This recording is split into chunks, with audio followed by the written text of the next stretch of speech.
Hey guys, today we're going to be doing a really quick, simple video just showing you how to get the most out of your solar panels. So let's just get straight into it.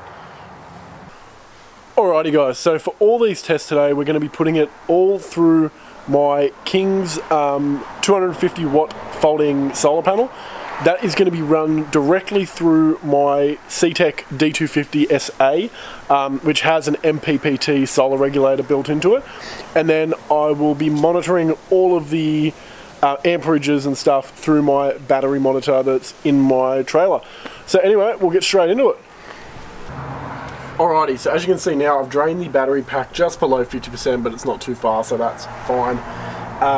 11.96 volts, so I'll put up a battery chart and show you guys the rough guides based on voltage. But as well, this is saying 0% now, but that's 0% of the 50%, if that makes sense.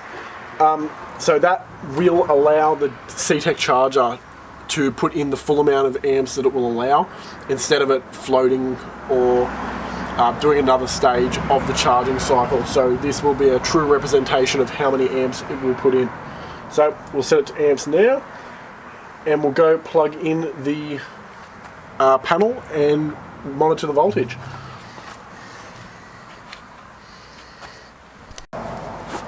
Alright, so for this first test, the panel is pointed directly at the sun. And now a way to show you that is if you get a straight pole and you hold it pointing towards the sun, if you get no shadow, so if I do that, you'll see shadow.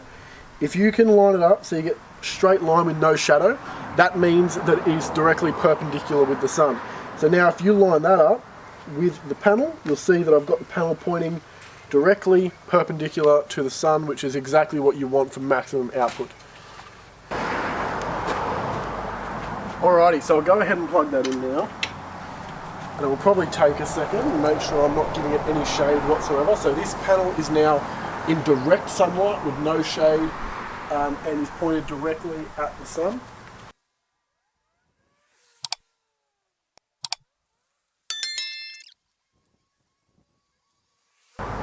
Alright, so as you can see now, it's fluctuating a little bit between about 11.5 and 12.5 amps. I don't know what the fluctuation's about there, but as you can see, that's a rough guide. So now what I'm going to do is, the first test, I've got a sheet of cardboard. So what I'm going to do is, I'm going to go ahead and I'm going to partially block, well actually I'm going to fully block one of these panels now. So unfold that so it covers all of it. I'm going to go ahead and fully cover one side. So that is if that side is completely in shade. And as you can see, covering half has basically halved the amount of amps going in. So now we're seeing a roughly stable 7 amps, which is pretty much what you'd expect. It's a little over half, but they're not 100% efficient anyway, so that's pretty normal there. So as you can see, by just having that half in shade, it completely cuts down by half. But now what I'm going to do is I'm going to show you, with a cheaper panel, they don't have bypass diodes. So I'm going to just cover half of this panel. So there we go, that is exactly half of that half now. And as you'll see, we're still only getting the 7 amps. Now, this is because cheaper panels like this don't have what they call bypass diodes. So what they do is they can allow the panel to work partially instead of completely cutting it off. So this panel here is basically 2 solar panels connected together in parallel to double the amperage, and they work as 2 whole panels. If you partially cover this panel, it is basically like covering it completely. And I'll just prove that to you by going ahead, and I'm just going to cover this bottom quarter of the panel now. And as we'll see, we are still only getting 7 amps into that charger. That just goes to show you how important it is to have these panels out of the shade and in full sunlight if they are a cheaper panel. So that's not knocking the cheaper panels, they're just built like that because it is cheaper, but it just shows how important it is to make sure there is no shade whatsoever blocking your panels and make sure they are in complete sunlight. So what I'm going to do now is, I'm going to get rid of the shade, and I'm going to show you how different angles affect the panel as well. So now, like I said, I've got it pointing directly at the sun. What I'm going to do is, I'm going to adjust these legs, and I'm going to put it on too shallow of an angle. So I'm going to drop it right down.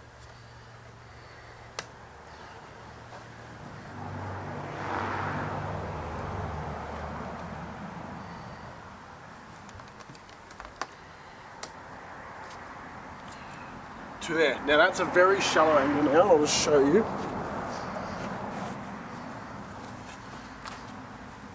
I don't know if you can see the shadow, but that shadow there is showing that it needs to be pointing way straighter up. So we've got it set about there. It needs to be more like that. So it's probably about 10 degrees out of like perfect alignment.